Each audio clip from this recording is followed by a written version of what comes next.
we are going to start new chapter rotational dynamics according to the new syllabus 2020. rotational dynamics the first chapter. इसके अंदर हमको different types के motions and force उसके बारे में पढ़ना है.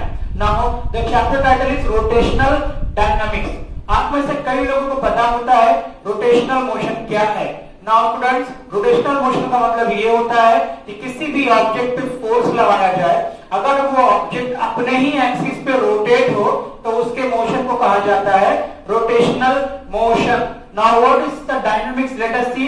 Dynamics is a branch of classical mechanics concerned with the study of force and their effect on motion. इसका मतलब ये है कि डायनामिक्स ब्रांच है क्लासिकल मैकेनिक्स का जो हमको फोर्स के बारे में बताता है और साथ ही साथ ये बताता है कि अगर किसी ऑब्जेक्ट पे फोर्स लगाया जाएगा तो उसका क्या इफेक्ट पड़ेगा उस ऑब्जेक्ट पे, वो ऑब्जेक्ट किस तरह का मूवमेंट, किस तरह का मोशन क्रिएट करेगा, ये हमको बताता है डायनामिक्स. अगर किसी ऑब्जेक्ट पे फोर्स लगाया जाए और वो ऑब्जेक्ट अपने एक्सिस पे रोटेट होने लगे तो हम कह सकते हैं उस चीज को रोटेशनल डायनामिक्स. इस चैप्टर के अंदर हमको इसी के बारे में पढ़ना है. Now let us see what is mean by rotational dynamics. Rotational dynamics is a study of force and motion about an axis of rotation. यानी कि किसी ऑब्जेक्ट पे फोर्स लगाया जाएगा तो वो ऑब्जेक्ट अगर अपने एक्सिस पे रोटेट होने लगे तो उसे कहा जाएगा rotational dynamics.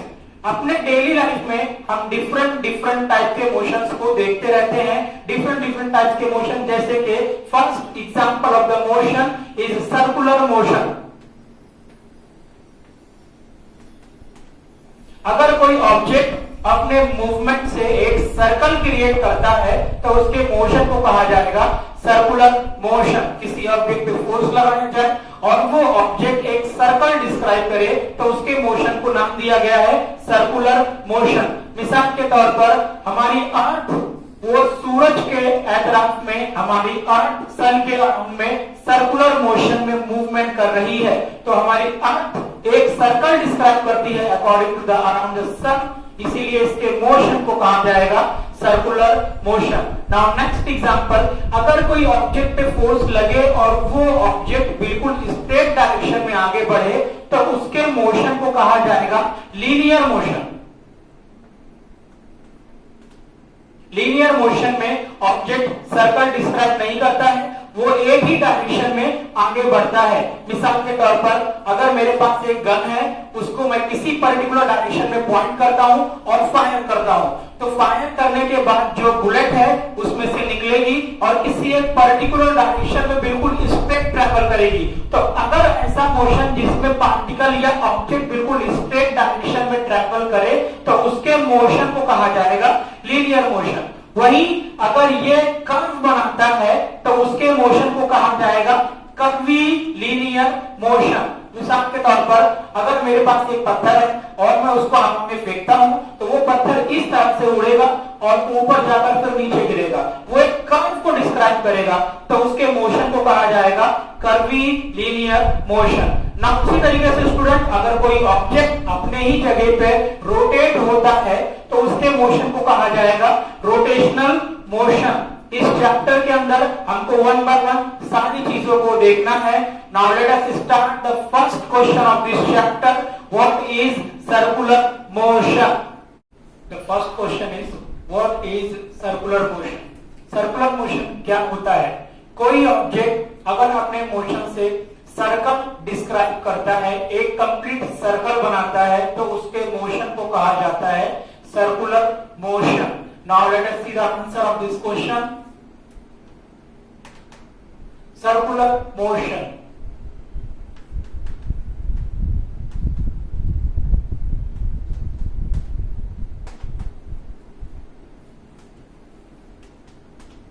motion of a particle along the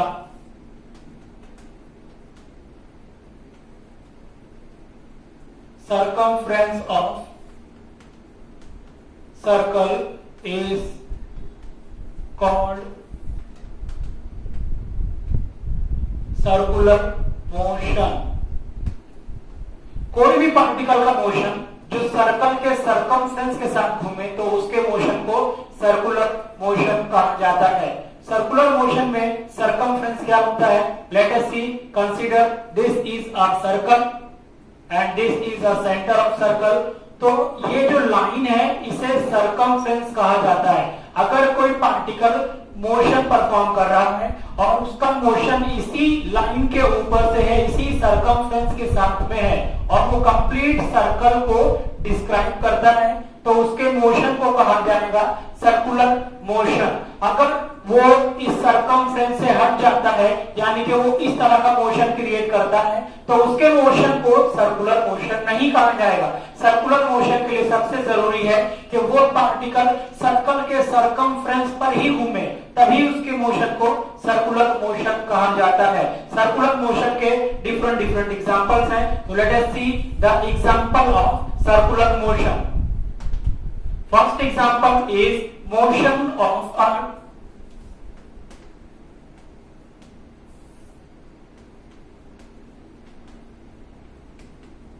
Motion of earth around the sun.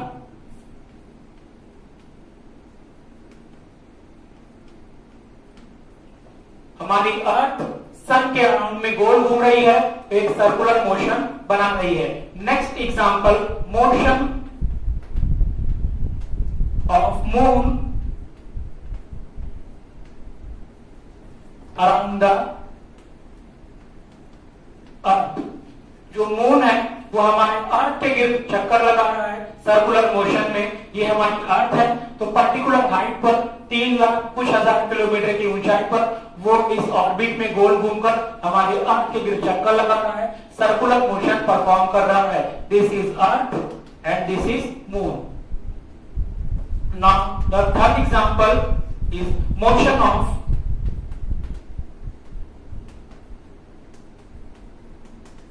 satellite around a planet. Now motion of satellite around the planet, मतलब कोई सैटेलाइट किसी भी प्लैनेट के गिर्द गोल घूमता है तो वो सर्कुलर मोशन परफॉर्म करता है। तो the third example is motion of satellite around the planet. Now let us take one more example, motion of electron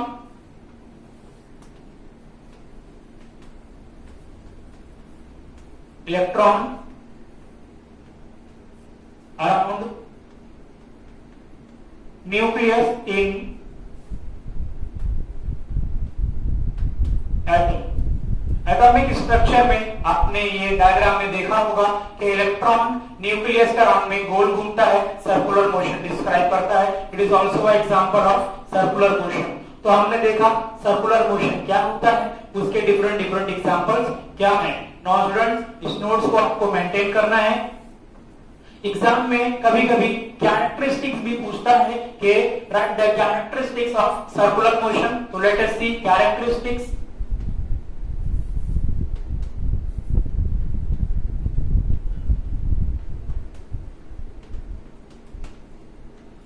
characteristics of circular motion. Circular motion की कैरेक्टरिस्टिक्स क्या है? The first one is it is periodic motion. Periodic motion उस motion को कहा जाता है जिसमें कोई भी ऑब्जेक्ट अपना मोशन रिपीट करे कुछ टाइम बाद।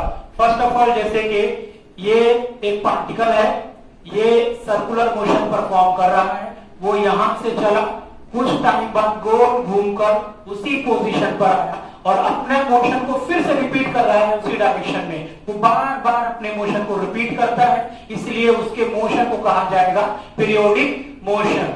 नाउ नेक्स्ट कैरेक्टरिस्टिक्स इज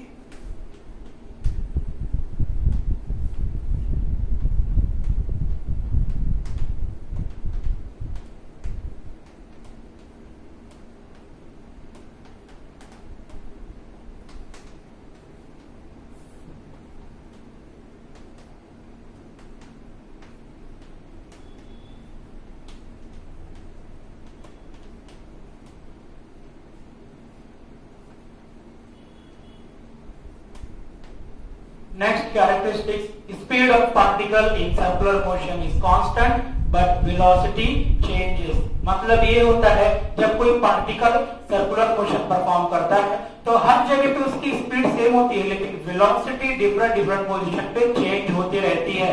कई सारे स्टूडेंट्स को ये नहीं पता है कि स्पीड और वेलोसिटी में फर्क है, वो दोनों को सेम चीज समझते हैं। मैंने पहले के वीडियो में क्लियर किया है, उसको एक्सप्लेन किया है कि स्पीड और वेलोसिटी में क्या फर्क होता है। याद है student, speed is a scalar quantity and velocity is a vector quantity. Velocity में हम जो फॉर्मूला लिखते हैं वो होता है displacement divide by time. Now जब वेलोसिटी चेंज हो रही है तो मैंने उस लेक्चर में एक और चीज बताया था, एक्सेलरेशन। एक्सेलरेशन मतलब होता है change in velocity divide by time.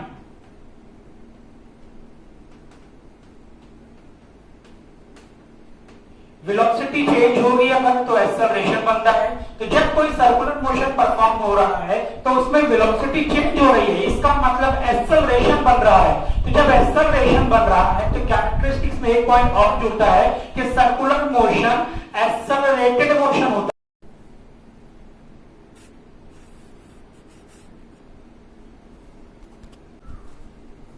Next question of the chapter is what is radius vector. Students, आपको पता होगा कि वेक्टर क्या होता है। बेसिकली दो तरह की चीजें होती हैं, एक होता है स्केलर, दूसरा होता है वेक्टर। स्केलर में सिर्फ और सिर्फ मैग्नीट्यूड होता है। मैग्नीट्यूड मतलब कोई भी फिजिकल क्वांटिटी नापी जाती है, जो अमाउंट आता है उसे मैग्नीट्यूड कहा जाता है। वो किसी भी टर्म में हो सकता है, मास में, वेट में, लेंथ में, whatever. Now next one is a vector. Vector के अंदर मैग्नीट्यूड होता ही है प्लस डायरेक्शन भी होता है। नाउ तो मैग्नीट्यूड प्लस डायरेक्शन ये दोनों मिलकर बनाते हैं वेक्टर को।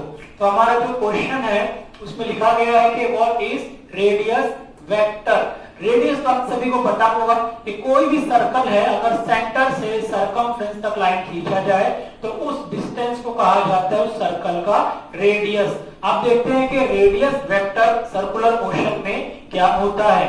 Now see the question is what is radius vector. Answer,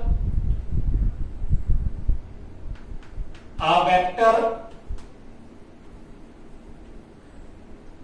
drawn from center of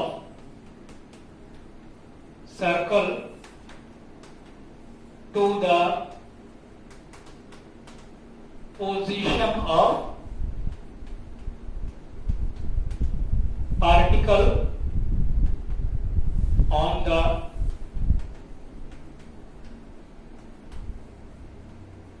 circumference of circle is called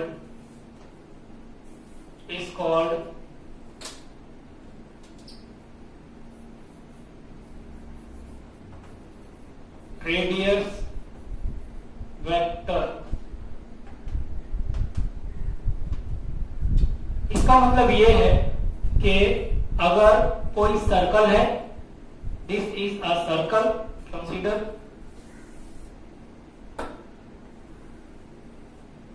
ये है उस सर्कल का सेंटर, तो एक वेक्टर ड्रॉ करें। वेक्टर मतलब मैग्नीट्यूड प्लस डायरेक्शन। मान लो कि इस सर्कल के सरकमफ्रेंस पर यहां पर एक पार्टिकल है जो सर्कुलर मोशन परफॉर्म कर रहा है। हम इसके सेंटर से एक ड्रॉ करेंगे vector. Vector drawn from a centre of circle, कहां तक? To the position of particle. एक सेंटर से वेक्टर ड्रॉ किया गया है, कहां तक? पोजीशन ऑफ पार्टिकल तक। और वो पार्टिकल कहां पर है? On the circumference of circle. तो इस लाइन को कहा जाएगा radius vector. A vector drawn from the center of circle to the position of particle. Particle is here. This is the center of circle. Consider O. तो O से लेके P तक का जो डिस्टेंस बना उसे कहा जाता है radius vector. It is denoted by R। और ये वेक्टर क्वांटिटी है, इसमें मैग्नीट्यूड यानी कुछ लंबाई है, साथ में डायरेक्शन भी है, इसीलिए इसके ऊपर बात लगाया जाता है। It is a vector quantity. It is denoted bye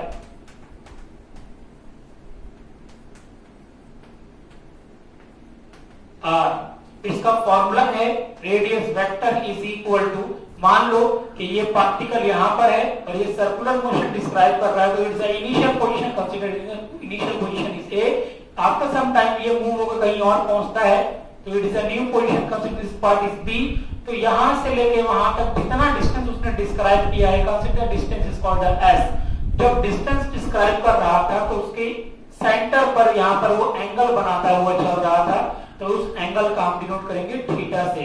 now the formula is radius vector is given by r is equal to distance कितना क्रिएट किया है डिवाइडेड बाय थीटा, कितना उसने एंगल बनाया, तो r is equal to s divided by theta, where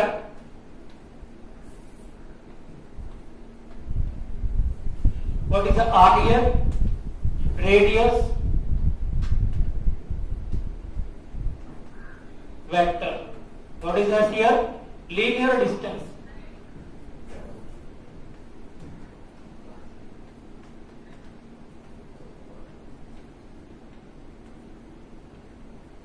small linear distance. Now what is theta, is called angular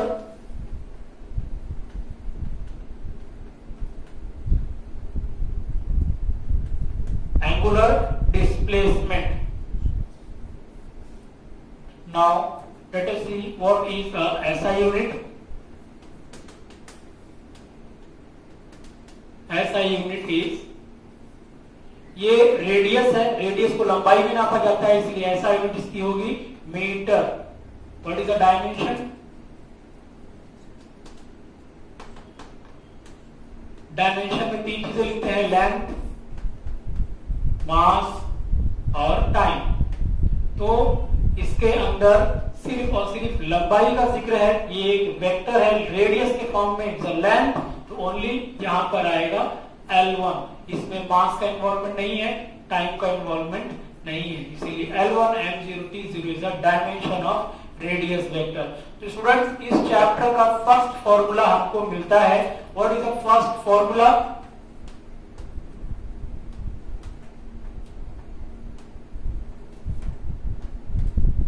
radius vector, first formula is r is equal to s divided by theta, is the first formula of this chapter। ये formulas one by one आप सभी को लिखने हैं और इसको याद करने हैं। तो this is the question, what is radius vector, and this is the definition, this is the explanation of the radius vector with SI unit and dimension।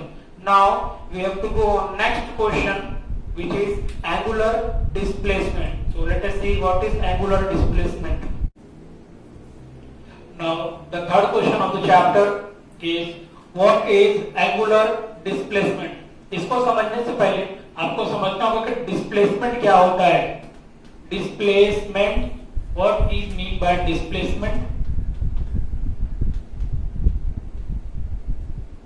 Displacement is called the change इन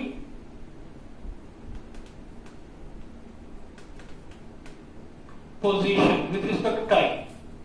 तो angular displacement क्या होता है, जब कोई particle circumference पे घूमता है, circular motion बनाता है, तो मान लो कि वो अभी इस जगह पर है, तो उसके सेंटर से लेकर वो जहां पर है उसकी पोजीशन तक खींचे गए रेडियस को रेडियस वेक्टर कहा जाता है।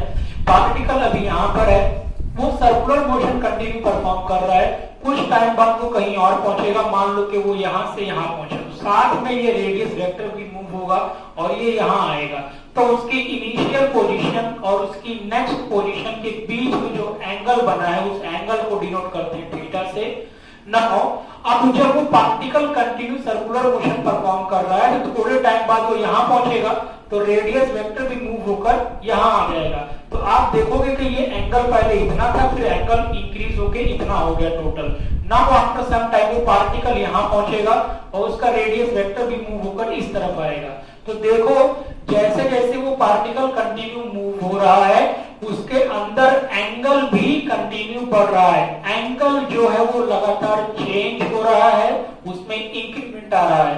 तो जब कोई सर्कुलर मोशन में पार्टिकल सर्कुलर मोशन परफॉर्म करता है तो उसका रेडियस वेक्टर जो वो भी लगातार मूव होते रहता है और सेंटर पर वो एक एंगल बनाता है उसी एंगल को कहा जाता है एंगुलर डिस्प्लेसमेंट। उसे डिनोट करते हैं थीटा से, जो लगातार चेंज होते रहता है, स्टार्ट होता है 0 से और बढ़ते बढ़ते बढ़ते बढ़ते 360 डिग्री पर आता है।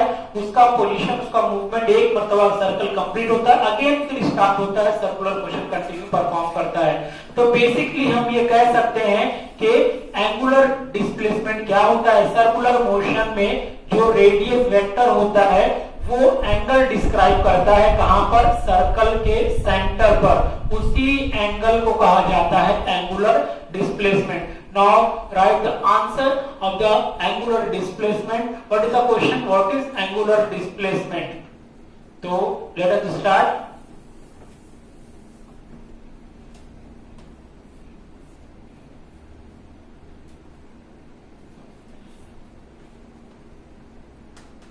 Angle described by a radius vector in a given time at the center of circle is called angular displacement. Now let us see the explanation.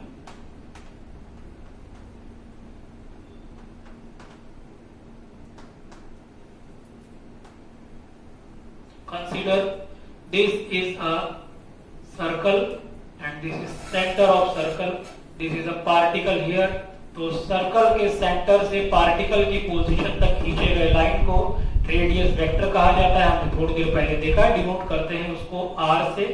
Now this is the centre of circle denoted by O, this is a particle, उसकी initial position A है, after some time वो यहां से move होकर पहुंचा यहां पर, this is the new position, this is the final position consider here. Now this is the next position called the B।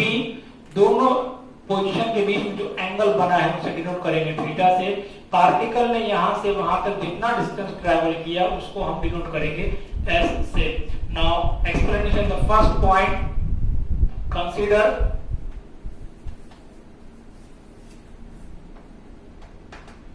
A is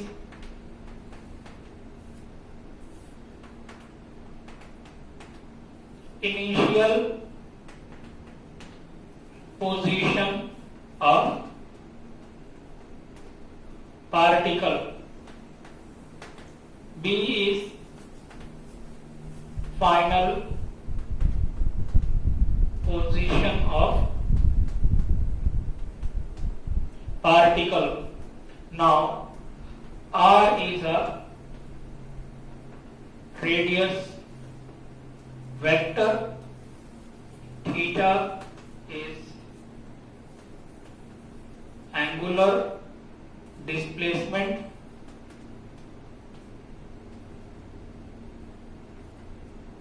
now S is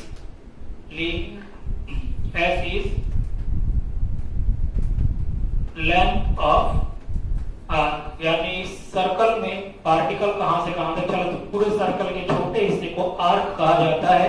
तो S is the length of arc. Now the formula of the angular displacement, it is angular displacement is denoted bye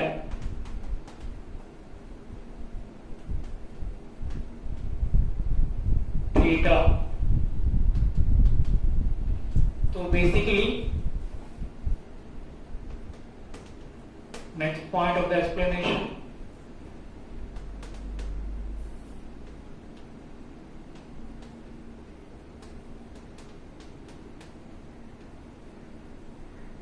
angular displacement is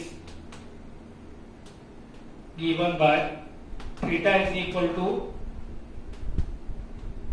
length of arc divided by radius theta is equal to length of arc, मतलब particle ने कितना length describe किया, इस position A to B is S. Now what is the radius here? So radius is R. So it is a formula of angular displacement. Angular displacement ये angle है, अगर angle की assignment लिखनी होगी तो लिखा जाएगा SI unit is radian.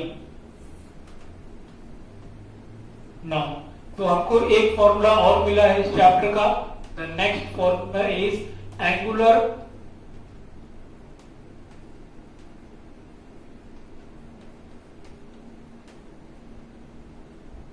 angular displacement is equal theta is equal to S divided by R.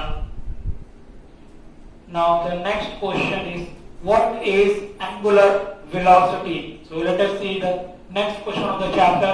What is angular velocity? The fourth question of the chapter is defining angular velocity.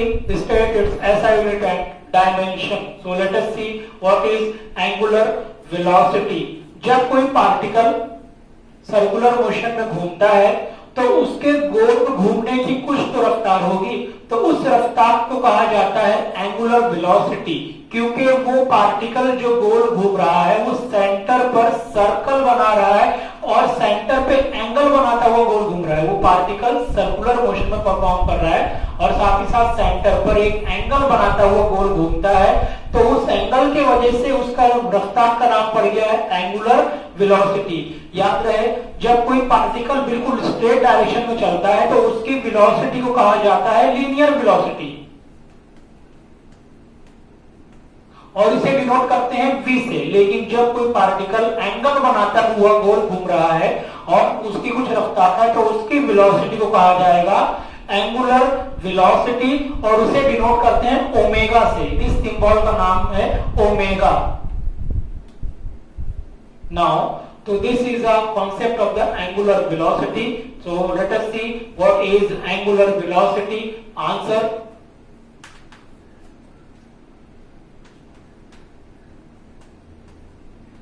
angular velocity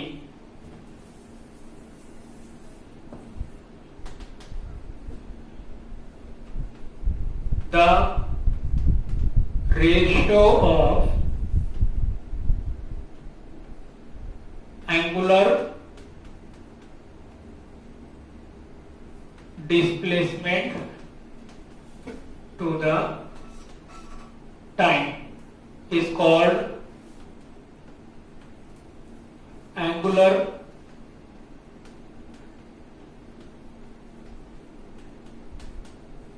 velocity. It is denoted by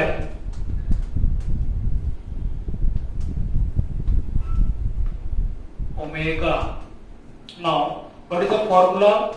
Omega is equal to ratio of, ratio मतलब divide करना है किस चीज को, जब कोई particle circular motion perform कर रहा है और अपने सेंटर पर एक एंगल बनाता है और उसकी जो रफ्तार होती है गोल घूमने की, वो एंगल बना के कंटिन्यू परफॉर्म कर रहा है, तो उसकी रफ्तार को एंगुलर वेलोसिटी कहते हैं, डिनोटेड बाय ओमेगा.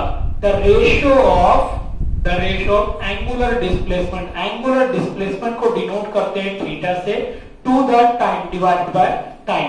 तो वो कितना एंगल बना रहा है कितने टाइम में, दोनों को डिवाइड करोगे तो उसकी रफ्तार मिलेगी एंगुलर के फॉर्म में, उसे कहा जाता है angular velocity. The ratio of angular displacement to the time is called angular velocity. It is denoted by omega and the formula is omega is equal to theta divided by time.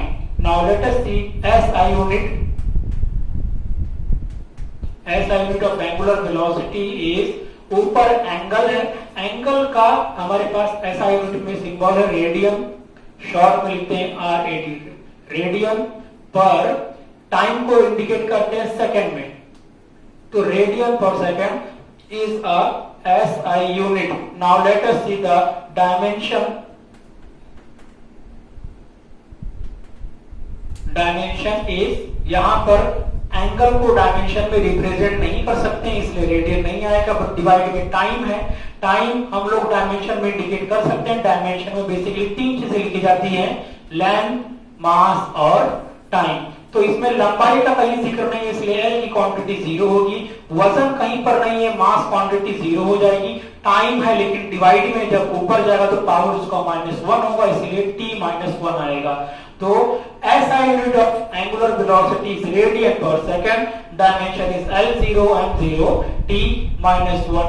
Now student, let us move on the next question, which is angular acceleration।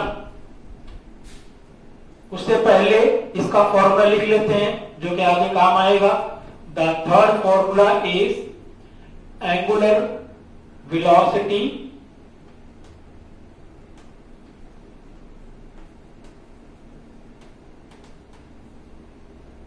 what is the formula? Omega is equal to theta divided by t. Now the next question is angular acceleration. So question number 5 is define angular acceleration and it state its SI unit and dimension. Acceleration का मतलब होता है change in velocity. अगर कोई particle बिल्कुल linear direction में आगे जा रहा है तो उसकी जो रफ्तार होगी वो लीनियर वेलोसिटी होगी, डिनोटेड बाय v। अगर उसकी रफ्तार कहीं चेंज हो रही है, कहीं बढ़ रही है कि कहीं हो रही है, तो रफ्तार के चेंज होने से उसमें एक्सेलरेशन बनता है।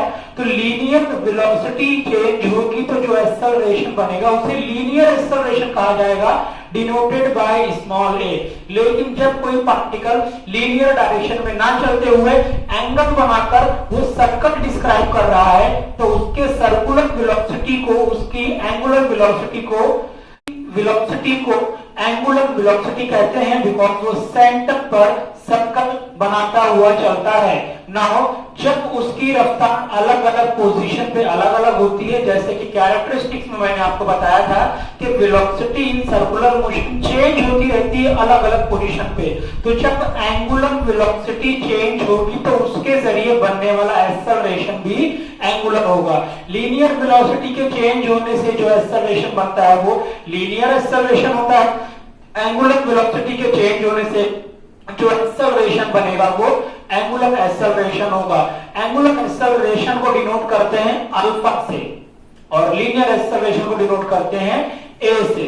Now let us see the answer of this question. What is the question here? Define angular acceleration. Now answer is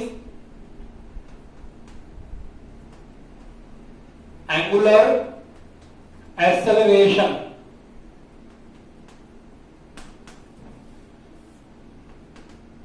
angular acceleration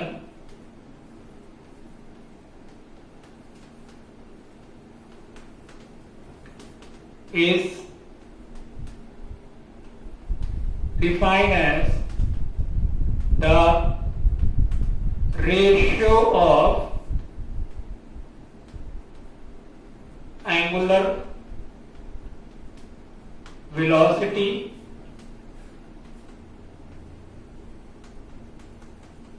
with respect to time। now तो इसका फॉर्मूला जो बनेगा वो ये होगा, इट इज